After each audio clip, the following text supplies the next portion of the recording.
ubugome buzagwira nk'ubuzi ukuntu bayirutse ku ndoga buye byashize bo katsindwa reka da barakuruze se kandi abo nabiyita barandoze kabi nanjye bandogeye abana ho cyakoze Imana irihangana twese turagihuje turatangariza abarozi ko abarozi turabatangariza inshuti zacu simwe twisa abarozi kireka wenda yaba hari wadusuye uyu munsi ari umurozi kuri cano ariko nta nubwo yabura ukeka se badusuye turatangariza abarozi mu rugendo ntabwo nabimenya byose ariko nzi ko nzabimenya ni kuki turizwa n'ibyago biriho kandi ari no mu gihe gito igishushanyo mbonera ni ikintu ureba ukavuga ngo iyi ni ishusho ya cya kintu koko bureba bagiye kubaka inyubako izi nyubako zose zituri kureba nizi ziri inyuma yacu abantu bari kubona muri kamera zigira icyo bita igishushanyo mbonera yego igishushanyo mbonera gikora iki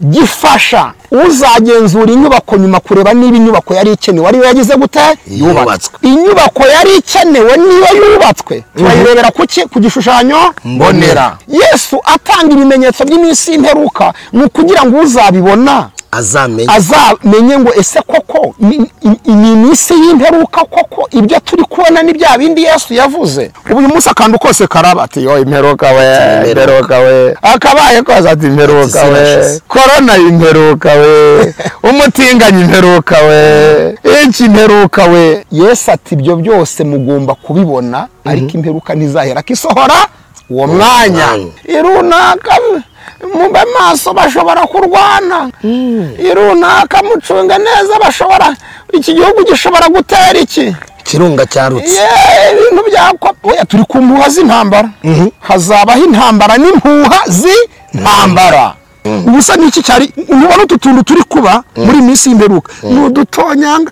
n'ingagatonyanga mu nyanja ugeranije n'ibigiye kuba mucyo bita imperuka igiye kuza ejo bundi nuvuga ngo nta kiraba nge nago ndibuze kwemeranywa nawe nagatonyanga nago ndibuze kwemeranywa nawe kuko coronavirus ibyo yadukoreye twarabibonye kare nagatonyanga yakoze iki dukorera ndabizi corona yakoze iki hepatite B na hepatite C biri kudukorera corona yakoze iki corona hari kimwe cya gatatu cy'abatuye yishe ariko yarisha bacu uzishano rigiye kuza ejo bundi ubuse kanseri ntago iri kwica abantu umwana ufite iwabo ntabwo atinya kwirukanwa avuna umuyaga niyo wanyirukana iwabandi naba nzi ko ndi butaha iwacu ushatse kuvuga udafite iwabo afite ingorane ariko nta nutahagira da isi ngiye kwanga abantu kugeza ku rwego buri wese azabaririza iwabo erega buriya ibimenyetso by'iminsi y'imperuka nabyo ubwabyo ni abanyamakuru ibimenyetso by'iminsi y'imperuka ngasubiremo ubwabyo ni abanyamakuru ndetse babigize umwuga ugabize journalist cyangwa itangazamakuru barabigenza bate nta nubwo bashobora gutanga amakuru arutaye ibimenyetso by'iminsi y'imperuka bitanga ubuze umunyamakuru watanga amakuru kuruta abanyamakuru ba Yesu yavuze babaho ubwo ukina n'abanyamakuru bateguwe batangajwe na Yesu none zari zavangiwe se intumwa ni iki gitumye ijambo ry'intumwa ritakomejwe rivuga ngo yaraje so dupagani twatinze gukizwa twishi tuba mu isi Petero ntiyabivuze yavuze ngo iki mu rwandiko rwa kabiri igice cya 3:8-9 yavuze ngo ni Imana ibiri gutinza umunsi wa Yesu ngo irebe ko udupagani n'uduki twose twakihana tukabona ubugingo ubwo icyo ashaka no kugira ngo nabo ngabo kubera imbabazi afite none se ubundi azarinda za bose bihanye ukuntu aba yaraje kera azarinda zose bose bihanye hari imibare izaba yuzuye iyo mibare sirazwe abyihorere wikinjira mu buzima bw'Imana cyane ngomba kwinjira mu kuko nawe wikinjira mu buzima bwa so cyane umenya bike ibindi mujye mumenya bike ibindi muzabimenya abana b'isi ndabamenyesha ko niba mutaje muri Kristo Yesu nguri yaraje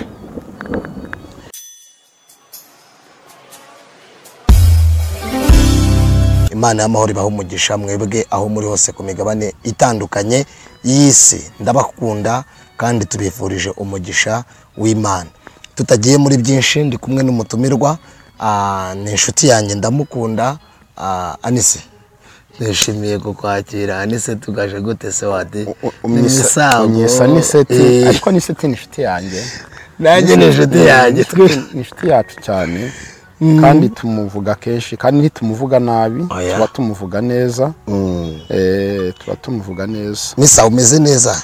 Bo ndaho ndashima Imana. Iyo mbonye ndiho kandi nkivuga ubutumwa ndishima. Mose yararimo avuga ati Imana ati mu bintu muzajya mwigisha ati mwigishe no ku mafaranga ati dusenge ati tunayasengere, ariko umuririmbyi yaravuze ngo Bibiliya niko yavuze ngo dushaka ubwami bw'Imana no gukiranuka. Buri iyo bwaje ibindi ntago bizara. Iyo ubwami buhari buzana n'ibindi biraza. Ariko kandi kubera ko dufite uburenganzira bwo gusaba, umuntu aramutse asenze Imana yumva ko mu bugingo bwari nta kibazo afitanye n'Imana, aramutse asenze Imana yisaba amafaranga nta kosa yabakoze.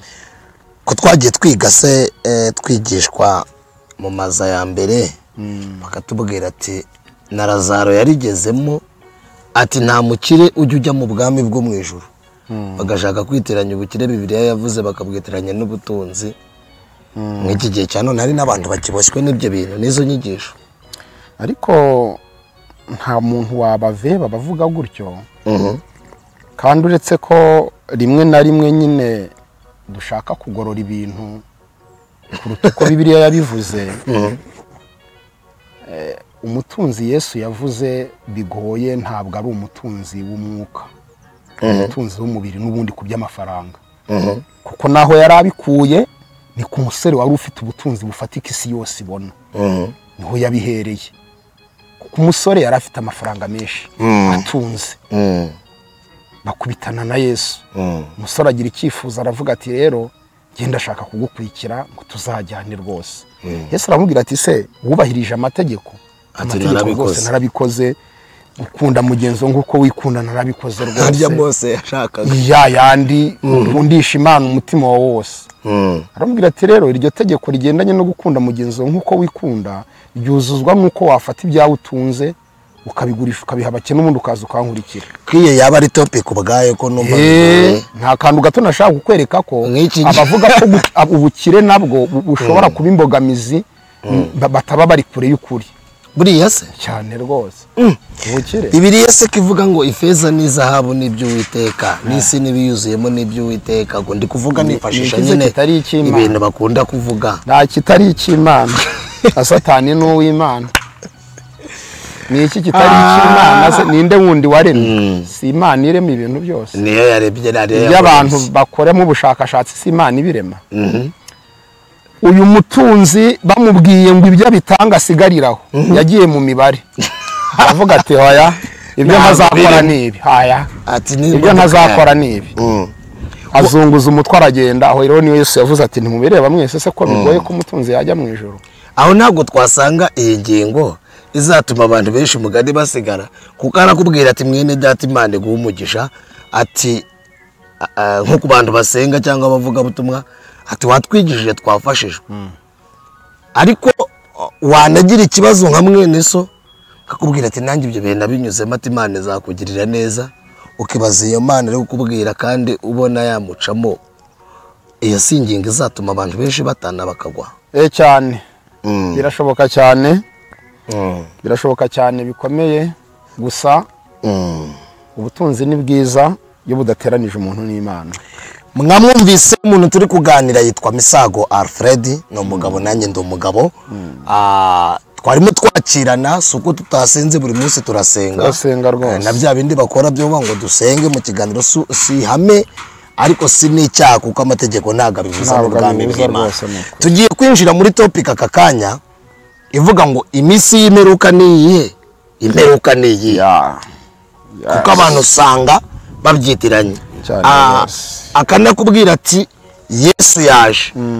Ejo akubwira ati dore ngibi byaje. Akaba nka wa mukobwa wabaga mu itorero ry'ababatista, uzi ko muri Amerika haje kuba inyigisho z'ubuyobe, ngo bigisha umwaka Yesu azaziramo, ngo iryo torero bakagenda bakavida abantu bose bajyamo, ngo none wa mwaka biringije abantu ko Yesu azaza, umusango baramutegereza baramubura, ngo abantu benshi baza kugwa baravuga ati niki kiri buze kutwemera ko na Bibiliya ari ukuri. Ngo ariko avamo umukobwa umwe w'umunyabwenge, umunyamerika kazi wamenye ubwenge, ngajya kugisha inama waririmbye indirimbo ya 385 aravuga ngo murinzi menyesha igihe ngagiye kumva yumva ijwi rimubwira ngo guma mu ntambara intambara izaza gushira urugamba ruzashira ngo menye ibyo byose uko bingana ngo kandi byarimwe byose byiteze impanda ye none rero usanga abantu benshi duhera mu rungabangabo ntibazi gutandukanya iminsi y'imperuka isite iteyite imezete isi imperuka niye none tutarajya mu mperuka ndumva twabanza tukasobanukirwa iminsi y'imperuka niye naha tugiye kwinjira none ubwo ni itandukaniro riri hagati y'iminsi y'imperuka n'imperuka ndetse buri hari nakandi nako utasizeho wenda tutakabonera umwanya tuzakavuga mu kindi none hari nicyo bita umunsi w'imperuka numva ngo ni ibintu bitatu bundi hari iminsi y'imperuka hari imperuka hari n'umunsi w'imperuka yego ni ibintu bitatu bigiye bitandukanye reka duhere ku kintu cyitwa iminsi y'imperuka turabanza dusoma ijambo ry'Imana muri Luka igice cya 21 Luka 21 umurongo w'ikenda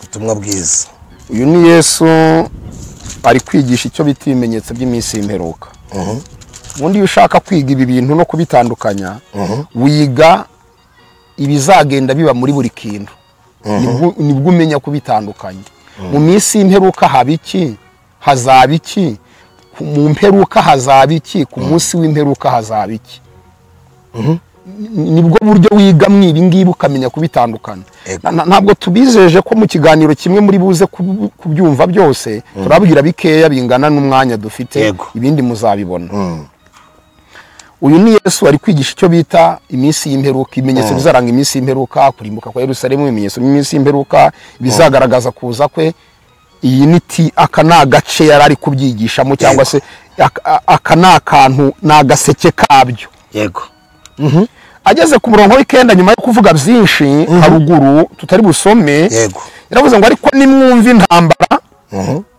n'imidugararo ntimuzahagarika imitima kuko ibyo bikwiriye kubanza kubaho ariko imperuka ntizahera kisohora uwo mwanya ibyo bikwiriye kubanza kubaho ariko imperuka ntizahera kisohora uwo mwanya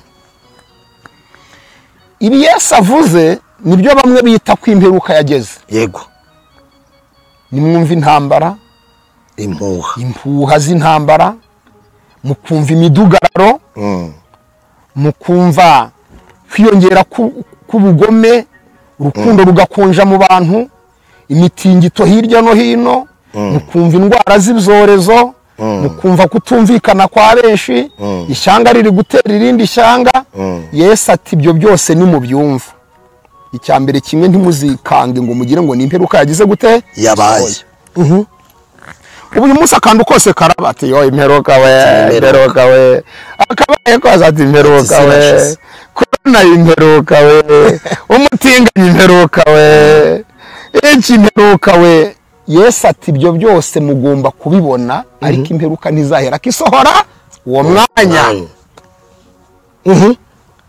icyo uyu munsi tuvugana yego turi mu cyo bita iminsi y'imperuka iminsi y'imperuka yatangiye ryari iminsi y'imperuka yatangijwe na Kristo Kristo niwe watangije iminsi y'imperuka ariko yaje yatangiye gato yatangiyeho imbere gato buri iminsi y'imperuka yatangijwe na Yohana witwa Mubatiza ndijwe ry'urango kuko Yohana Mubatiza abahanuzi bari barahanuye ko mu minsi y'imperuka Imana izohereza Eliya mbere yuko Kristo hazaza Eliya akabanza agasanganya imitima y'abana na basi kugira ngo bazakira umucunguzi wendaga kuzaza bivuze ngo Yohana ni nkaho watangije icyitwa iminsi y'imperuka kuko ubuhanuzi bwa Yohana Mubatiza nibwo bwatangiranye n'iminsi y'imperuka Kristo rero azahita ko yatakiraho nabakomerezaho avuga ngo ndijwi ry'urangururira mu butayu ni mugorora inzira z'Uwiteka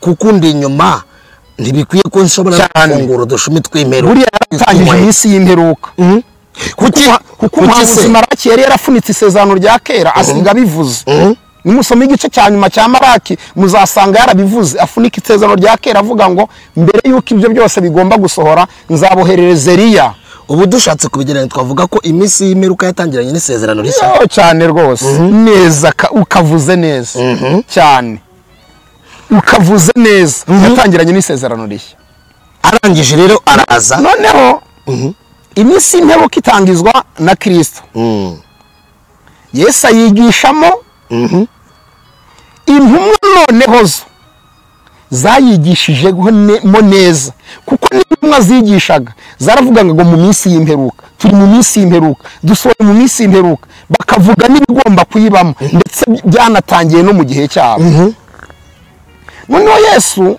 yaje gutanga icyo twakita ngo ni mapu igishushanyo mbonera igishushanyo mbonera ni ikintu ureba ukavuga ngo iyi ni ishusho ya cya kintu koko ureba bagiye kubaka inyubako izi nyubako zose zituri kureba nizi ziri inyuma yacu abantu bari kubona muri kamera zigira icyo bita igishushanyo mbonera yego igishushanyo mbonera gikora iki gifasha uzagenzura inyubako nyuma kureba niba inyubako yari ikenewe ariyo yagize gute yubatswe inyubako yari ikenewe niba yubatswe turayirebera kuki ku gishushanyo mbonera Yesu atanga ibimenyetso by'iminsi y'imperuka ni kugira ngo uzabibona azamenye ngo ese koko ni iminsi y'imperuka koko ibyo turi kubona ni bya bindi Yesu yavuze hari ababyumva bagakuka imitima rimwe na rimwe ntibanabimenye bakavuga ngo isi yarangiye twumvise ko Uburusiya na Ukraine biri kurwana tukumva ko Israel na Palestine bari kurwanira gace kamwe ka Gaza ukibaza bakavuga ati isi yashize ukumva Ubushinwa buri guhangana na Amerika ibihugu biri guhangana ndashaka twinjire kuri murongo uvuga ngo nimwumva intambara n'impuha impuha n'intambara biraza gutandukanira impuha n'intambara impuha ni iki impuha zibanziriza intambara bajya bavuga ngo ibijya gushya birashyuha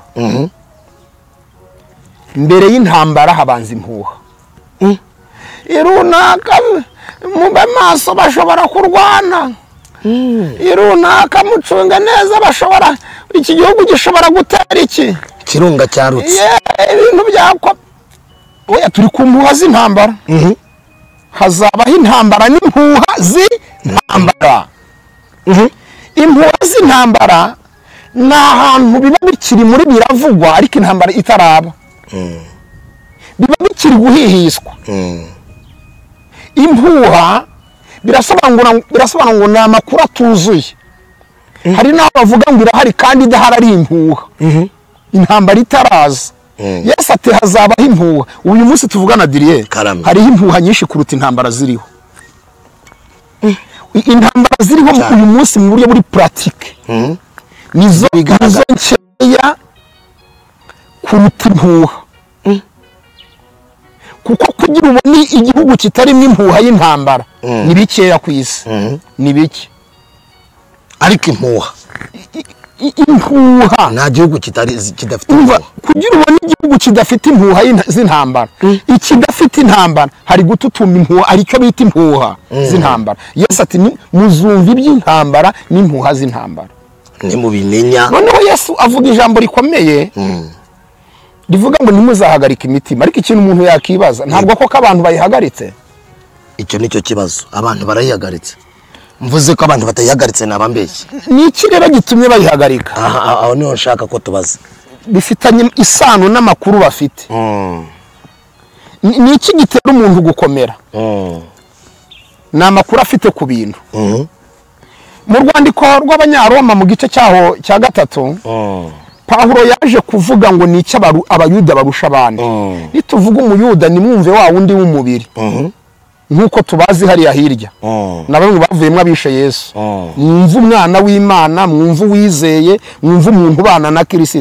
ni iki barusha abandi babarusha amakuru amakuru barusha abandi atuma bakomeraho abandi badandabirana atuma batinyuka aho abandi bagize ubwoba haleluya ibihagaritse abandi imitima bo ntibibahagaritse imitima aho guhagarika imitima baravuga ngo nta jambo Imana ivuga ngo rigere gute ngo rihere aho guhagarika imitima baravuga ngo nta kibaye tutari tugize gute tutari tukize buriya diriye ikintu kivuna umuntu ni ikintu kimutunguye ariko ikintu kitagutunguye ntabwo kikuvuna kuko kirabuka avuga ngo ntabwo n'ubundi naringize gute naringize uhagaritse umutima uyu munsi n'udafite amakuru ariko ufite amakuru nta shyano ryaguye. Abantu benshi basenga bari mu nsengero bari mu myizerere itandukanye tukavuga ko twegereye Kristo kandi twegereye Imana.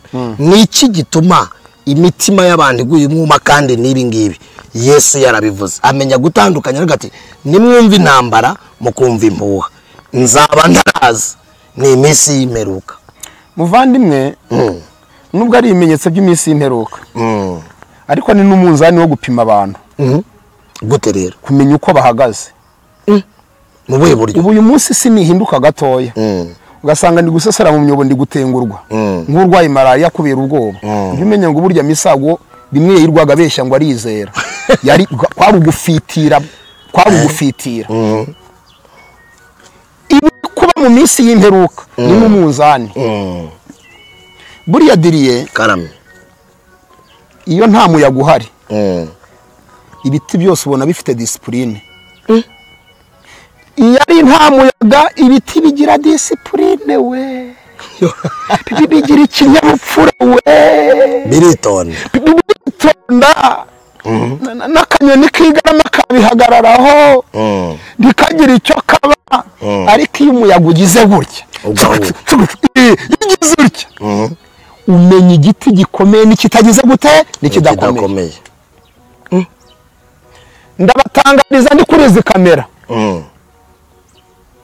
uko umuyaga ugiye kujya uhuha hari yahushye hari n'indi zahuha uko umuyaga urajya uhuha turajya tumenya igiti gikomeye n'icyoroshye uko umuyaga urajya uhuha turajya tumenya inyubako ikomeye n'inyubako y'igishongi.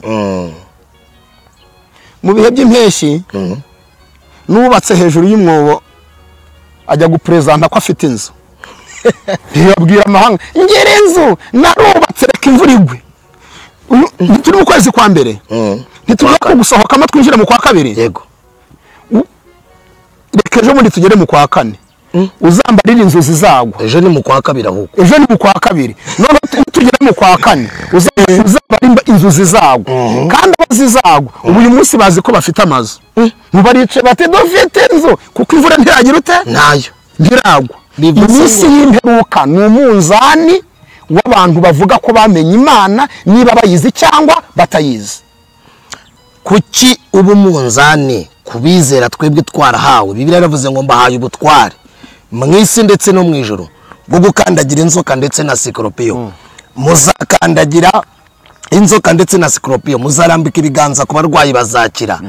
None itorero rya Kristo ni iki kiri hahamuye kandi dufite ikimenyetso cy'ingwate niko muririmbyi yavuze ngo ikimenyetso cy'umwuka wawe ni ingwate Yesu yaduhaye ko agiye kudutegurira.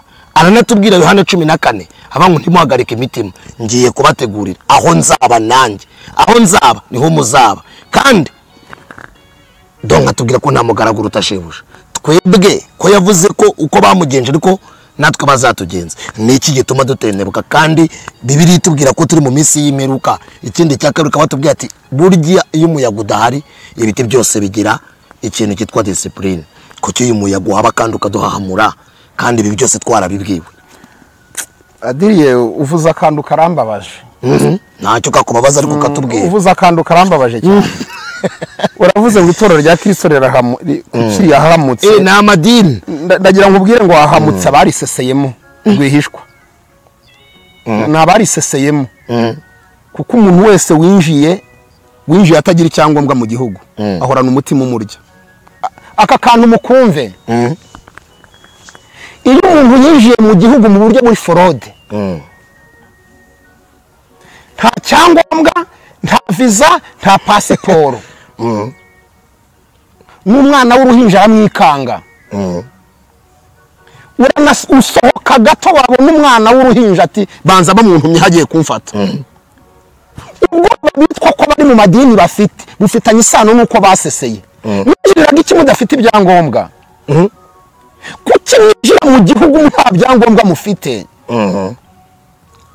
kuki winjira mu gihugu batabasatse ni ikibazo kuki winjirana mu gihugu forode kugera ku rwego n'abarinda muhura no mukadagazwa ngo murapfuye muzafatwa noza kuvuga ngo nibaringa bahuye nazo barakubwira ati urakina n'iyi nzara n'ibihe bihari n'amafaranga nibura ryayo uraza kubigereranya ku muntu wese aravuga ati ndakenda gusa nibaringa ati kugira ngo umwana w'Imana nibaringa ku mwana w'Imana nibaringa umwana w'Imana wo gutinyishwa na zabaringa n'imodokari se ni zabaringa oya nta mwana w'Imana wo gukangwa na zabaringa ariko twaza gusoma Bibiliya tubwira ngo umuntu nankurikira akankorera data zaba wowe uri kugenda ubivanga ntago ndi kurivanga ndi kuvuga utandukanye ingororano yavuye ku Mana ikaza ku mwana w'Imana wowe warumbajije abari kudagazwa ni muri kudagazwa uri gutengurwa amanywa na nijoro no gusohoka mu nzu bikamunanira ngo ajye kubwiherero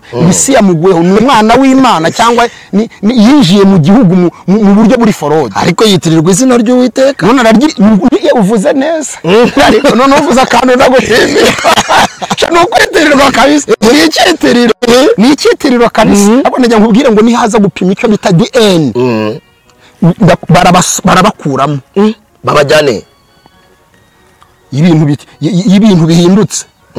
bihindutse umwana wese asubira kwase utagira se kandi bavuga ngo ninde utagira se nawe hari utagira se nutamugira mu buryo bugaragara abafite aho yakomotse igihugu gisohoye impunzi ijyahe igiwabo none se nyine bafite iwabo bazajya iwabo ushatse kuvuga se kabesha ari impunzi cyane rwose mu buhe buryo Yuda yavuze ngo iki se yaravuze ngo kuko muri mwebwe harimo bamwe none se izo si impunzi turi kumwe nazo izo ni impunzi ibimenyetso bigaragaza none se nyiri igihugu nazihindukana zizajya zizajya iwabo zizasanga se ise ninde isarazwe Yohana 8:44 muraba uzahasome turi ku kintu cyitwa ibimenyetso by'iminsi y'imperuka ndetse n'icyo bita imperuka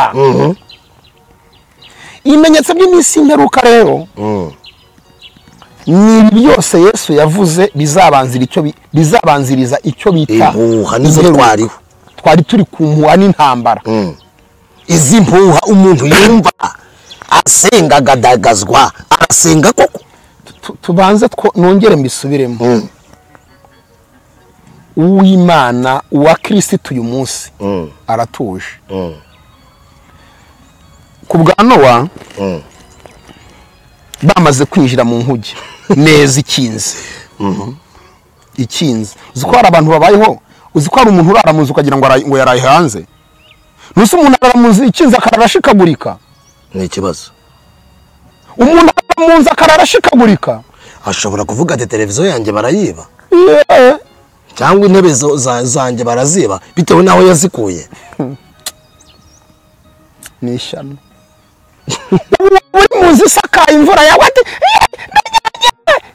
si ubukunguzi ifite amabati mazima umuntu asakuriza mu nzu imvura iri kugwa wari kunyagirwa si ubukunguzi ariko hari igihe abafite impungenge akavuga ati inzu yanjye narayubatse se umuyaga nuza se ukayitwara impungenge nyine ni impungenge ariko izo mpungenge agomba kuzigira nk'umuntu wubatse iki yagomba kuzigira nk'umuntu wubatse impungenge ubwo niyo nzu nyine arimo nayo ifite ikibazo oya hari igihe ndagutangariza ko nta muntu uri muri Kristo nk'uko bari bicaye mu nkuge Bibiliya iravuga ngo babaye amahoro kugeza igihe inkuge bayisohokeyemo nta mwana w'Imana uri muri Kristo Yesu uzigera ava kwisakutsa umutima akura umutima n'ibyo ubona niba unashaka kwipima ko wabaye umwana w'Imana by'ukuri wipimire ku bwoba ugira bw'ibihe ariko ubwoba ntabwo twabubura nawe urabufite oya tukiri munsi dufite igihe mu ntambara Paul niko yavuze none uzatinye kugwa ariko ntuzatinye ubuntu bw'amafuti buri aho ngaho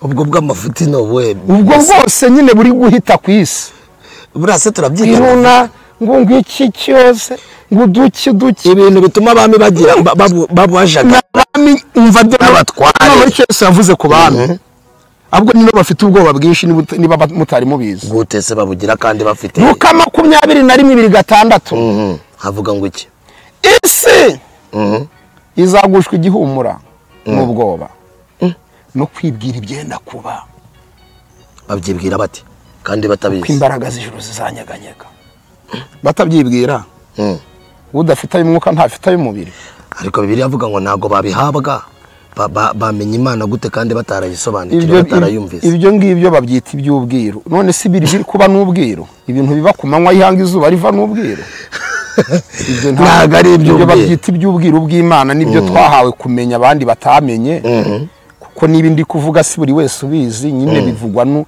bizwi n'ubizi nyine wabihawe n'Imana ariko ibigendanye n'akaga n'amashyano urayazi Gusa tuzabwira abantu amashyano tuzayabwira abantu amashyano icyo bita amashyano azasimburana ishyano rigasimbura irindi shyano ibyago bigasimbura ibindi ishyano rigasimbura irindi cyago kigasimbura ikindi amashyano urayazi amashyano aratanga ise yari yabona iki ahubwo mwari mwabona iki amashyano atarateramo ubu duhumuriza abantu tubabwire ngo nibatuze ntago imeruka iraza rwose nta karaba none se misa ni mutuze pe aka kanya ari umuntu dukurikiranya aka kanya ureba kuri social media ukareba abanyamakuru commentaire biblique bagenda bakora mu buryo butandukanye ubusesenguzi bugiye buriho butandukanye nawe urabuzi commentaire abantu bagenda bakora mu mihindagurikire y'ikirere uko ibintu bigenda bihinduka bakakubwira ngo igicu cyagenze gutya byagenze gutya hari n'abapresiza bakavuga ngo mu mwaka wa 600 habaye iki ngiki cyaba mu mwaka wa 300 kirakigeranya n'iki ngiki cyabaye muri 2000 na kangahe dore icyo bishatse gushushanya birashushanya kisi yarangiye nyewe ntihanabure nakubwira ati nimutunganye mugore muri maso ati kabaye nta kirangiye kubona umutinganye ayobora itorero akayobora idini runaka agakura abandi imitima erega buriya ibimenyetso by'iminsi y'imperuka nabyo ubwabyo ni abanyamakuru ibimenyetso by'iminsi y'imperuka ngasubiremo ubwabyo ni abanyamakuru ndetse babigize umwuga ugabize journalist cyangwa itangazamakuru barabigenza bate nta nubwo bashobora gutanga amakuru arutaye ibimenyetso by'iminsi y'imperuka bitanga ubuze umunyamakuru watanga amakuru kuruta abanyamakuru ba Yesu yavuze babaho ubwo ukina n'abanyamakuru bateguwe batangajwe na Yesu kavuga ngo mfite umunyamakuru witwa indwara z'ibyorezo zizabaho amakuru kavuga uti mfite umunyamakuru witwa abahanuzi b'ibinyoma mfite umunyamakuru witwa intambara mfite umunyamakuru witwa gukonja k'urukundo mfite umunyamakuru witwa gusubiranamo mu miryango ubwo se ninde muntu umunyamakuru uzaruta abanyamakuru ba Yesu Yesu yagize ati nimubona abanyamakuru banjye nimubabona mumaze kubabona muzararame murebe hehe muzararame ubwo se uzaza kumbwira amakuru abutayo abanyamakuru ba Yesu bari kumbwira baho ubundi ninde ushaka kwigiraho urashaka kwigira ku byo runaka ari kuvuga cyangwa urashaka kwigira ku byo Yesu yavuze urashaka kumenya iminsi y'imperuka no kuza kwa Yesu igira ku byo Yesu yavuze ntacyo atatubwiye iyi ni iminsi y'imperuka iri kuba mu minsi y'imperuka ni indwara z'ibyorezo ni intambara n'abahanuzi b'ibinyoma ni gusubiranamo icyanga ridagatera irindi cyanga urukundo rwa benshi ubugome buzagwira nk'ubuze ukuntu bayirutse ku ndoga buye byashize bo katsindwa reka da barakuruze se kandi abo nabiyita barandoze kabisa nanjye bandogeye abana ho cyakoze Imana irihangana twese turagihuje turatangariza abarozi ko abarozi turabatangariza inshuti zacu simwe twisa abarozi kireka wenda yaba hari uwadusuye uyu munsi ari umurozi kuri cano ariko nta nubwo yabura ukeka se abadusuye turatangariza abarozi mureke kuroga ni ukuri ubundi muraturoga n'ubundi ntidupfe ubundi se batuzize iki niki mutuziza twabatwaye iki mwaretse kuroga bitaraba nabi tushatse kuvuga se ko n'abarozi nabo bari mu bimenyetso cyane rwose cyane ko na kera bahozeho kumubwiriza avuze ko nta kiriho kitabayeho bahozeho ku gipimo cyo hasi bahozeho se ku gipimo gitanga amakuru nk'ubu rero utandukanye ikintu kije gitanga amakuru n'icyari kiri kwikinira uko umuntu atembera ntawe umutumye niko atembera bamutumye oya biratandukanye gusa urumva bihura nyine gusa byahurira he indwara itari gatumwa n'indwara iri gatumwa zinganya imbaraga ntago binganya. uyu munsi rero biri kuba kubera ko biri gutanga amakuru bifite ubukana burutu ubukana bwabayeho byari bifite mu bihe byashize. Ndashaka twe gutindira abantu tuzaganira step by step. Reka dufate conclusion. Turayifatira hanga. Yego. Abantu bari bafite ubwoba bw'imisi nibihe kw'imperuka wenda yaba yageze iri hafi. Hari no kubwira ati nta kabuza nta gisigaye.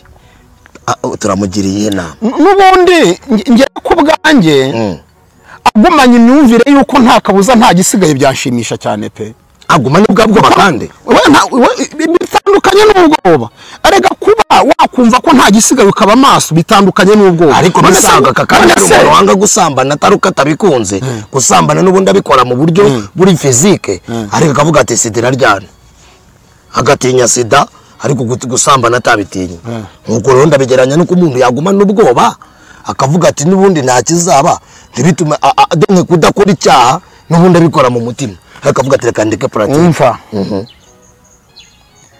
Ubwoba bugusunikira mu kwitegura Yesu. Urakabuhorane uzana bupfane. Ugushatse kubwira abantu ngo ubwo bwoba ni bwiza bavuga menasi bwo. Cyane rwose. Ubwoba butuma nirinda akakantu Yesu mvuga nti atantungura. Butuma ndakicya ati ntabona agarutse murakabuhorane muzana bupfane.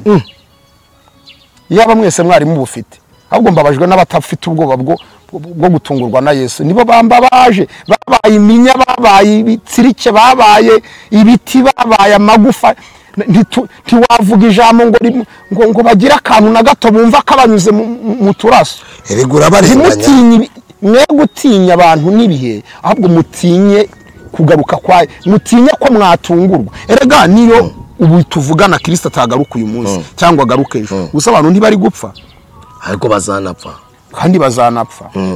Gupfa byo ni inzira isanzwe. Ubu niyo nakubwira ngo Yesu azaza mu myaka 100 iri imbere gusa byatuma ukora ibyaha bikoze se ugapfa ni ikibazo. Ubwo yabera mwiza wenda bazageza icyo gihe ariko ko wapfuye umunsi n'undi wazagagara yazakumvisha ku munsi w'umuzuko atabikoze se nabwo akabaho ntihabireke.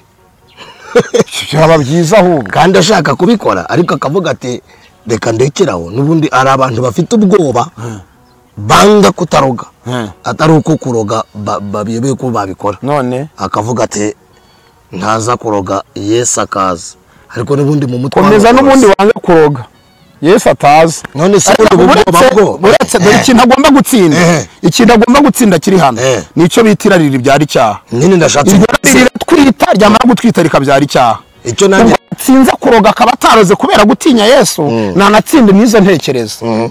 Ziko kugambirana ko nagutsinda birapfuye nyine. Uze ntari kugambirira kuroga kazitirwa nuko Yesu yamutungura.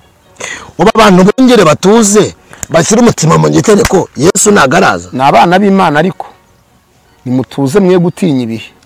Ahubwo mwe maso abari kudukurikira nagara abana b'Imana gusa arimo n'abana b'isi. Abana b'isi ndabamenyesha ko ndabamenyesha ko niba mutaje muri Kristo Yesu nguri yaraje bazakubwira ko nizi ntumwa zose wagiye uduhanga uduha urugero nazo zavuze ngo Yesu araje. Yerere bituzari muri ntakazaza winyinjiza mu bintu ubu binyije iyo nyinjije mu bintu nta mwanya mfite uhagije wo kuza kubisobanura. None zari zavangiwe se ntumwa niki gitumye ijambo ry'intumwa ritakomejwe rivuga ngo yaraje. So dupagani twatinze gukizwa twishi tuba mu isi. Petero ntiyabivuze. Yavuze ngo iki? Mu rwandiko rwa 2 igice cya 3:8-9 yavuze ngo ni Imana ibiri gutinza umunsi wa Yesu ngo irebe ko udupagani n'uduki twose twakihana tukabona ubugingo. Ubwo icyo ashaka no kugira ngo nabo ngabo kubera imbabazi afite. None se ubundi azarinda za bose bihanye ukuntu aba yaraje kera. Azarinda zose bose bihanye. Hari imibare izaba yuzuye. Iyo mibare sirazwe abyihorere wikinjira mu buzima wikinjira mu buzima bw'Imana cyane. Ngomba kwinjira kuko nawe wikinjira mu buzima bwa so cyane. jya umenya bike ibindi mujye mumenya bike ibindi muzabimenya. Arakaririmbo kavuga ngo ariko nzikonza mu rugendo rwabwo nabimenya byose, ariko nzikonza bimenya ni kugiturizwa nibyo biriho kandi ari mu gihe gito. Inshuti zacu reka dusoze tubabwira ngo ibyo muri kubona uyu munsi wa none ntabwo ari imperuka. Ngaho tugira inama rero, bisa n'imperuka ariko si imperuka. Inama tubagira ibi byose muri kuba ni sonori, ni reveil, ni alarme clock, ni inzogera ishinzwe gukangura abatuye isi, ishinzwe gukangura itorero ngo buri muntu wese abe maso. Iyi inzogera ivuze ikiba kizakurikira inzogera namwe muracyumva. Ikizakurikira inzogera rero ni isaha. Ikizakurikira inzogera nicyo tuzaza tubabwira ubu mu kiganiro kizakurikiraho, none tubabwira icyo bita imperuka.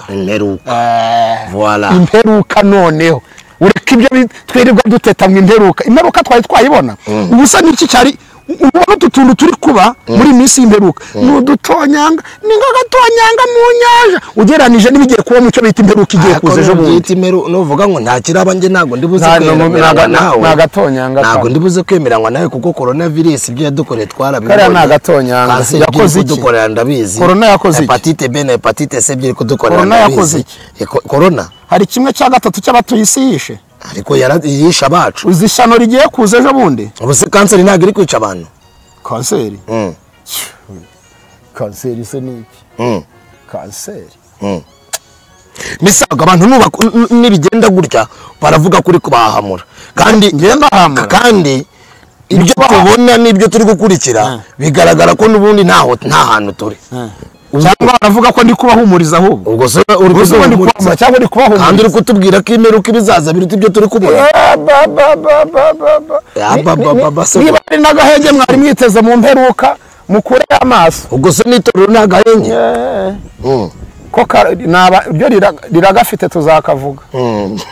Naba naganiraga na Sago tuganira ku minsi y'imeruka, nari ndimo nkubwira ngo tugire inama, ariko izo nama zawe ndumva umwana ufite iwabo ntabwo atinya kwirukanwa. Avuna umuyaga. Niyo wanyirukana iw'abandi naba nzi ko ndi butaha iwacu. Ushatse kuvuga udafite iwabo afite ingorane. Ariko nta nutahagira da. Isi ngiye kwanga abantu kugeza ku rwego buri wese azabaririza iwabo. Naganiraga na Misago ku bimenyetso by'iminsi y'imperuka ndetse n'imperuka. Imperuka ntabwo tuyivuzeho, tuvuze iminsi y'imperuka. Dusomye ijambo ry'Imana mu butumwa bwiza bwa Yesu Kristo bwanditswe na Luka, atubwira ko nimubona impuha n'intambara bizaba bitegura imperuka, ntabwo imperuka izaza. None mu kiganiro kindi azatubwira imperuka n'iki. Nubu bwoba numvise yakomeje kudutera gomeza duhahamura. Ntabwo mbahamuye. Tubwika ariko duhumuriza. Ntabwo mbahamuye. None ngewe biteye ubwoba. None se ninjye bateye ubwoba ko ari ijambo ry'Imana, ubwo nibwo ni ijambo ry'Imana nyine bubateye. Murakoze cyane. Ntabyanjye mvuga ijambo ry'Imana. Ngaho dusengere none abantu bari bafite ubwoba ubwo duhumurije. Reka mbasengere bushire. Ndabyita guhumura, ubwo sura duhumurije. Uri kutubwira ngo corona ukomeza tubwira ngo ntabwo naza. Nibukomeza kuguma mu bwoba bw'ibihe. Ni ikimenyetso cyuko mwatwinjiye. Ubundi se kuri gutanga ibibazo ntutanga umuti. Nta kintu twakora izo coronavirus nibyo byose bigashira. Tuzawutanga. Ngo dusengere. Mana y'amahoro, abawe baratuje bari mu nkuge, uzageza igihe bayisohokeyemo. Uri hanze yayo niyinjire vuba, urugira utarakingwa, kandi uyirimo nayikomereremo ye kugira uburangare. Sengera abana bawe bahagarare neza mu minsi y'imperuka, bakira amakuru biri kubaha ibimenyetso, babe maso, icyo abasabye gukora bagikore. Nkomeza umukozi wawe mukomeze, udukomezanye n'abatwumva mu izina rya Kristo Yesu.